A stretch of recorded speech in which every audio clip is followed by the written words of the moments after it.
Assalamualaikum warahmatullahi wabarakatuh.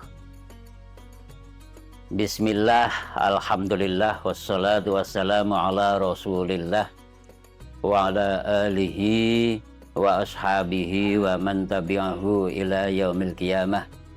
Rabbi shrah li sadri wa yassir li amri wa hlul 'uqdatam min lisani yafqahu qawli, amma ba'd. Qala Allah ta'ala fi Qur'anil Karim, a'udzu billahi minasyaitonir rajim. Bismillahirrahmanirrahim. Ya ayyuhalladzina amanu kutiba alaikumusiyam kama kutiba alal ladzina min qablikum la'allakum tattaqun. Wa qala Rasulullah sallallahu alaihi wasallam, man shoma ramadhana imanan wa ihtisaban ghufira lahu ma taqaddama min dzambi.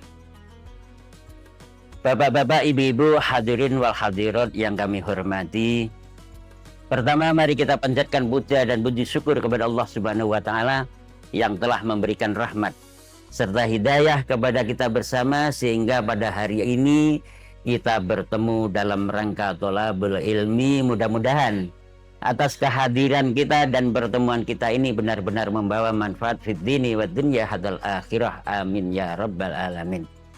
Kedua kalinya salawat salam tak lupa selalu kami limpahkan kepada junjungan kita Nabi besar Muhammad sallallahu alaihi wasallam yang telah memberi tuntunan dan bimbingan kepada kita bersama dari alam yang gelap gulita ke alam yang terang benderang.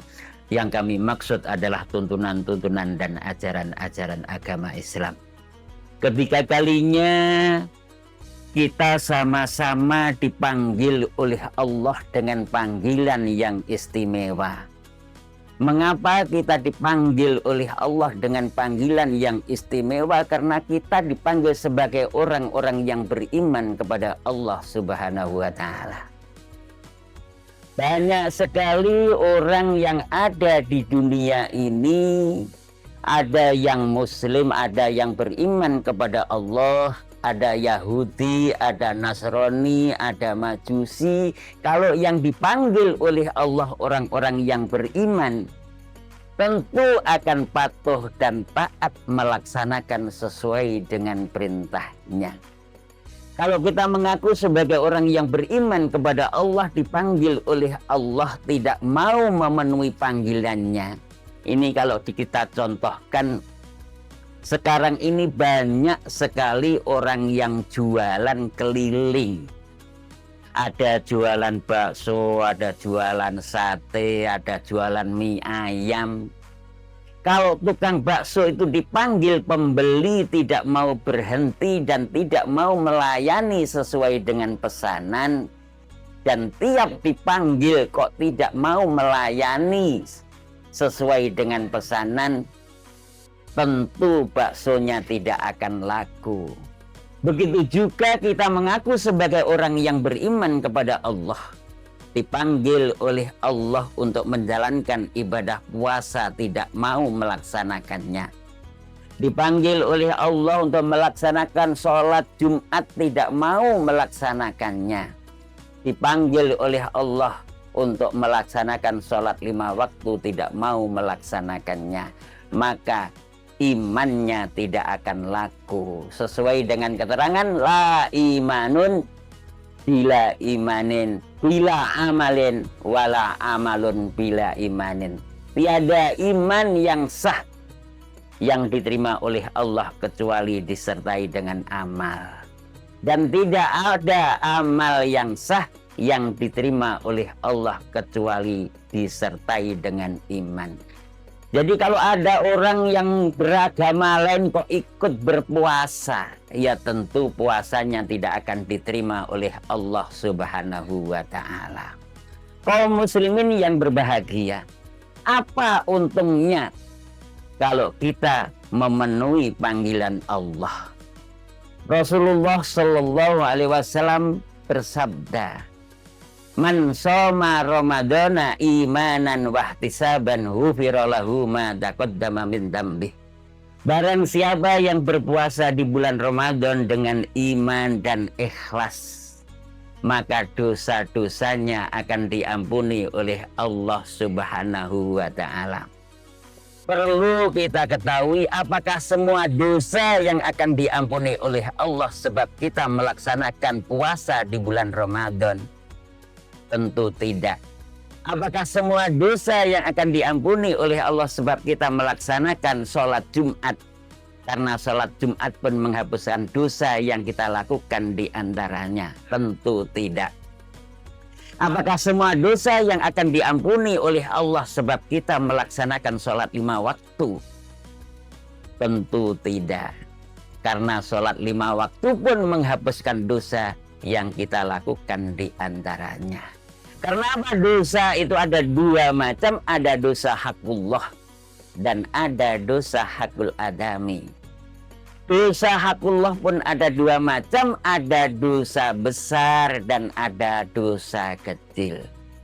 Dosa besar sebesar apapun, kalau mau bertaubat kepada Allah, insya Allah dosa-dosa itu akan diampuni oleh Allah Subhanahu wa Ta'ala. Selama roh yang berbuat dosa itu belum sampai tenggorokan. Hadirin wal hadirat yang kami hormati. Jadi puasa bisa menghapuskan dosa, itu adalah dosa kecil. Dosa yang kita lakukan tiap hari mungkin tidak terasa. Kalau kita melakukan dosa kecil, kalau tanpa ada penghapusan sebagaimana puasa di bulan Ramadan, sholat 5 waktu, sholat Jumat, tentu dosa kita akan tumpuk menumpuk. Sehingga dosa kita itu benar-benar menjadi besar, tidak menjadi dosa kecil lagi. Sebab apa? La shaghirata ma'al istimrar wala kabirata ma'al istighfar. Tiada dosa kecil kalau terus-menerus kita lakukan, dan tiada dosa besar kalau terus-menerus kita mohon ampun kepada Allah Subhanahu wa Ta'ala.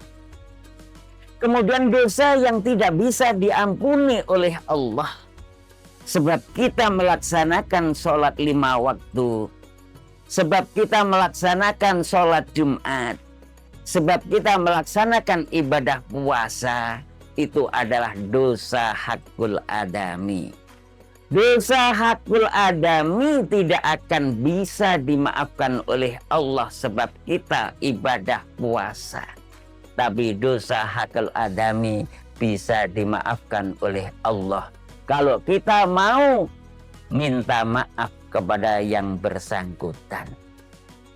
Dan ini sulit sekali kalau kita minta maaf kepada orang yang kita lakukan dosa kepadanya. Kita berbuat dosa kepada orang-orang teman kita atau tetangga kita atau saudara-saudara kita. Itu sulit untuk minta maaf. Apalagi kalau kita membicarakan kejelekan orang lain.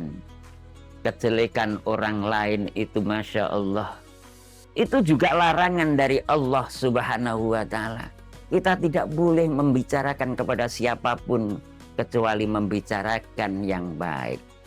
Sehingga Rasulullah SAW juga bersabda, man arada ayyakuna saliman minan nas fala yazkur ahadan minkum illa bi khairin. Kalau ingin selamat, kalau kita ingin selamat dari manusia, maksudnya selamat di dunia dan insya Allah selamat di akhirat kelak, jangan membicarakan kepada siapapun kecuali membicarakan yang baik. Jadi kalau membicarakan yang baik tidak apa-apa, tapi kalau membicarakan yang tidak baik, itulah yang akan menyebabkan kita berbuat dosa yang tidak akan dimaafkan oleh Allah Subhanahu wa Ta'ala kecuali kita minta maaf kepada yang bersangkutan. Setelah kita maaf kepada yang bersangkutan, insya Allah Allah pun akan mengampuni dosa-dosa yang kita lakukan. Kaum muslimin yang berbahagia, untung kita di Indonesia, kita masih sering melakukan halal bil halal, tradisi yang semacam itu. Walaupun kita tidak menjelaskan kesalahan-kesalahan kita, insya Allah kalau kita minta maaf kepada yang bersangkutan dengan ucapan saya mohon maaf segala dosa-dosaku, atau semua dosa-dosaku atau semua kesalahanku. Dan insya Allah yang kita minta maaf itu tadi akan mengucapkan sama-sama. Kaum muslimin yang berbahagia. Jadi untungnya ibadah puasa itu besar sekali. Itu baru kalau kita melakukan ibadah puasa, dosa-dosanya akan diampuni oleh Allah Subhanahu wa Ta'ala. Mungkin itu yang bisa saya sampaikan. Ada kurang dan lebihnya mohon maaf. Akhirul kalam, assalamualaikum warahmatullahi wabarakatuh.